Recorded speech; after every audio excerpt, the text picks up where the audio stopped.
Hey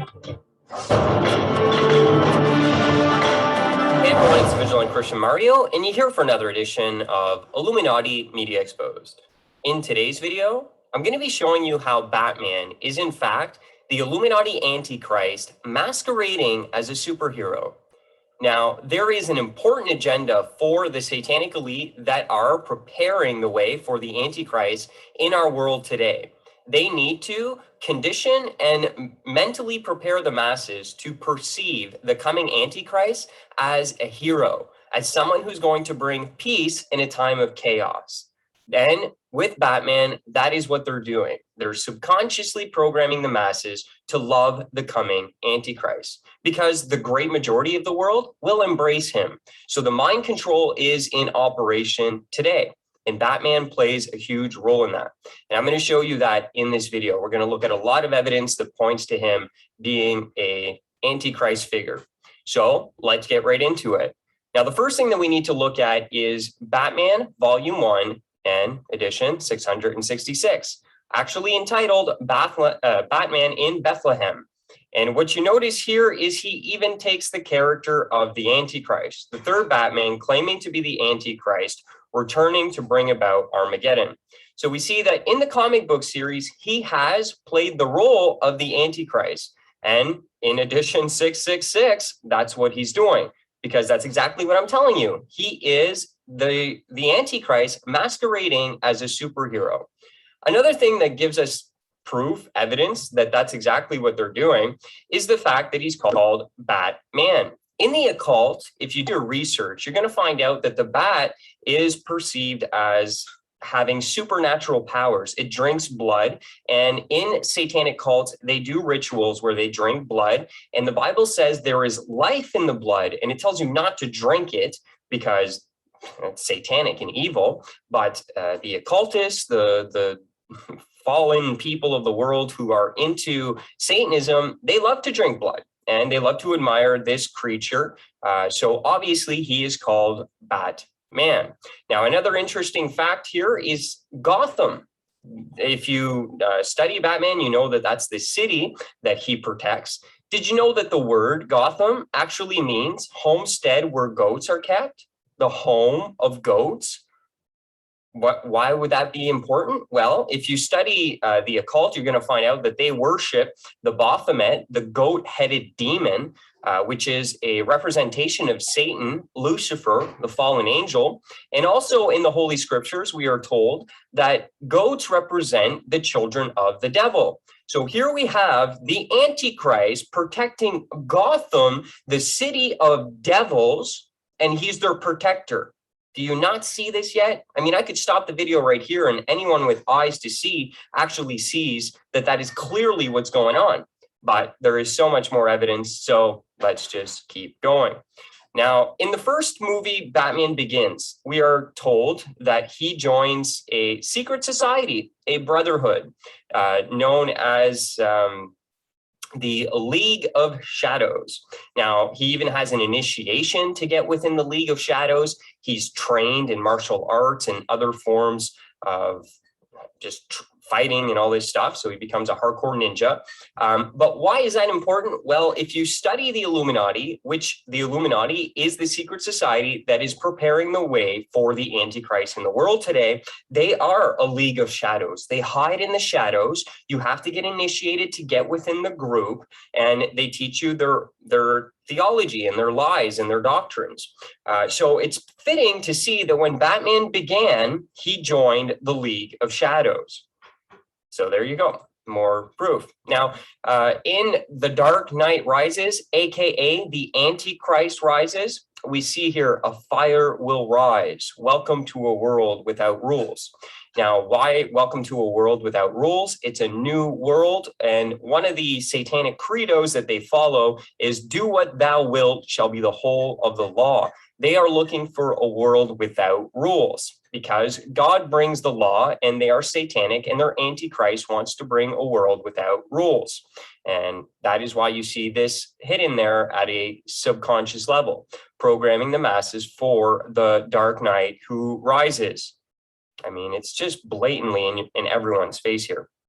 Now, this shows us, this one is from the Dark Knight Rises, so the Antichrist rises, that Batman really is the Antichrist or the beast. And if you notice here, he has a wound to his head. So he's injured, he has a wound on his head, he's brought to the bottomless pit, and he has to ascend out of the bottomless pit. Now, in the Holy Scriptures, we are told, and when they shall have finished their testimony, the beast that ascendeth out of the bottomless pit shall make war against them and shall overcome and kill them. We are also told, and I saw one of his heads as if it were wounded to death, and his deadly wound was healed, and all the world wondered after the beast. Deadly wound on the head. He goes to the bottomless pit.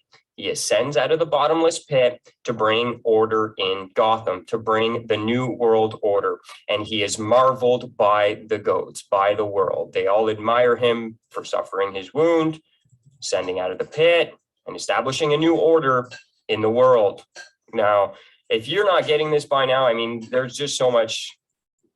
You need to start praying for spiritual discernment. That's the issue here. Okay, now we're going to switch to a little bit of New World Order stuff. They're showing you how they're going to bring about this system in The Dark Knight Rises. Here you have Batman on the left, symbolizing one side of the Antichrist, and you have the controlled opposition on the right side. Now, this character plays a figure who's controlled opposition. He's fighting against the police state system. I've talked about how the New World Order will come into existence. The elite, the powerful police force, and then there's these controlled oppositions who are going to instigate people to revolt and everything. They're revolting against the police. Now, both of these sides represent the same thing. They're both part of the elite. The best way to control your opposition is to lead it, and this is controlled up to the max. So what's going to happen is we're going to be faced with people coming out here, and they're going to appear like they're on the side of freedom and that, but they're going to be instigating revolution and chaos and, you know, throwing society in a time of civil war. And in that time, that is when the Antichrist rises to bring about the system. So they're literally showing you that. I'm not going to go too much in depth in this video, but I will be covering this more and more, showing you how order out of chaos will bring about the Antichrist kingdom. Now, another interesting thing is Heath Ledger playing the Joker. I just want to show you some proof here that he was, in fact, demon-possessed when he was doing that role. I'm going to leave a link to this video in the description section below if you want to watch it in its entirety, but I just want to focus in on Heath Ledger's part.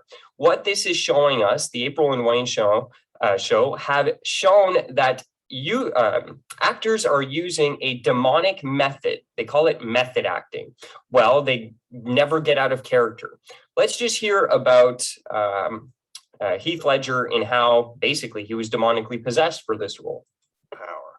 Heath Ledger was also a method actor and showed signs of demonic possession while playing the Joker, a very dark, psychotic, and murderous demonic character from Batman comics for the film The Dark Knight.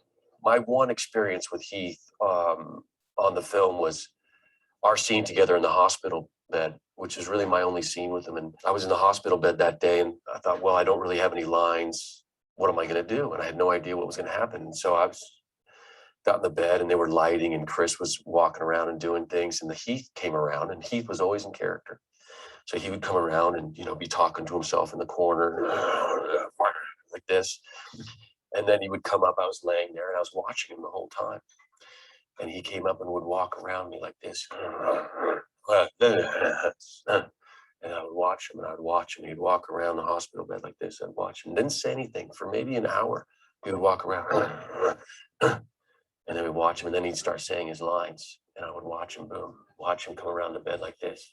And then all of a sudden, my hand would go up like this. And he caught my hand. So we just went through this organic process of developing this scene, which was really nothing. In order to inhabit his character, Ledger spent almost a month locked up in a hotel and writing in a diary, as if he were truly the Joker. So this was the diary. You know, he pretty well locked himself up in a hotel and Pour se fondre dans son rôle, il s'est cloîtré dans une chambre d'hôtel pendant des semaines. galvanized the upcoming character. C'était tout lui. That was typical of Heath on any movie. But Ledger told New York Times that he had trouble sleeping while portraying the Joker, and that last week I probably slept an average of 2 hours a night. Ledger seemed to have been tormented by these demons, as he told the Times. I couldn't stop thinking. My body was exhausted, and my mind was still going. He went on to state that he took drugs, which would quell the unrest for only an hour.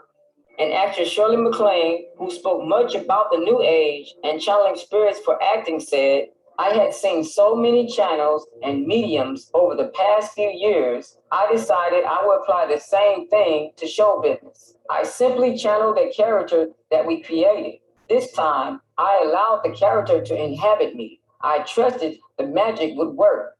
She even joked about an incident where she was acting a scene with Jack Nicholson, who is also known to be a method actor, and two voices spoke out of him simultaneously. And then we launched into the first take. So like I said, the rest of that video is in the description section for you to check out. As you can see here, there is a very strange phenomenon with the actors that is occurring where they're allowing themselves to be demonically possessed. That's just literally what's going on. I know that's hard for a lot of people to believe, but the Bible is very clear. We wrestle not against flesh and blood, but against principalities and powers. The demonic realm is a reality.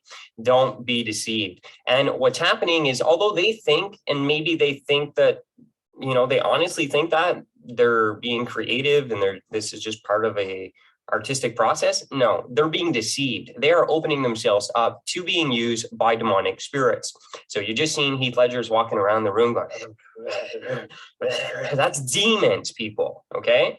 And then we even have the issue of the blood sacrifice. Now, I've exposed this in a previous video. I'm going to leave this linked up in the description section below. He was offered up afterwards by the satanic cult that runs the entertainment industry as a blood sacrifice.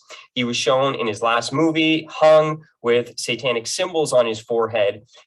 We need to recognize Luciferian satanic cults exist. They do. I don't care if you don't believe in God or not. They believe in Satan. Just like I believe in Jesus Christ with all my heart, mind, body, and soul, they believe in Lucifer, and they truly believe that he is God. So they will perform the things that they believe are in line with him, which is blood sacrifices. And Heath Ledger is a victim of that. This video is in the description section for you to check out. Now, another thing that's very interesting with the whole Batman series was the Aurora mass shooting at the Batman premiere. So one thing I'm going to do here is just leave this in the description section for you. Was the Batman shooting a ritualistic murder carried out by a mind-controlled patsy? This is from thevigilantcitizen.com. So that's in the description section for you to check out. Now, interestingly enough, there was Illuminati symbolism used by Heath Ledger. You also have Lil Wayne coming out with My Homie Still, and he's shown in a movie theater, this is before the shooting, with skeletons all around him. And there's one scene, if you watch the video, where he's covering his ears as if there's shots going off in the movie theater. This is considered to be predictive programming. Whether it's happening at a demonic level or they're doing it, you can wrap your head around it whatever way you want. But you need to recognize that Satan is showing us these evil rituals before they even occur. Did you know that they played a trailer at The Dark Knight Rises of a movie of a gangster? The movie's called Gangster Squad Ends, and there's a shooting in a movie theater. Okay, this was shown to the people who were at the Batman shooting, like right in front of their eyes. And then there's this cartoon of, well, let's just read it here. This is a Batman cartoon. This page from the 1986 comic Batman, The Dark Knight Returns, features a crazed man killing 3 people in a movie theater. In the comic, media then states that the shooting spree was inspired by Batman.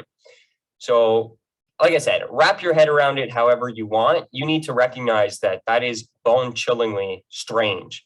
And I'm telling you, either there's a satanic cult and this stuff's going and being planned, I believe that. And there is also demons at work. I believe that. All right. Anyway, hope this will upload to unlisted.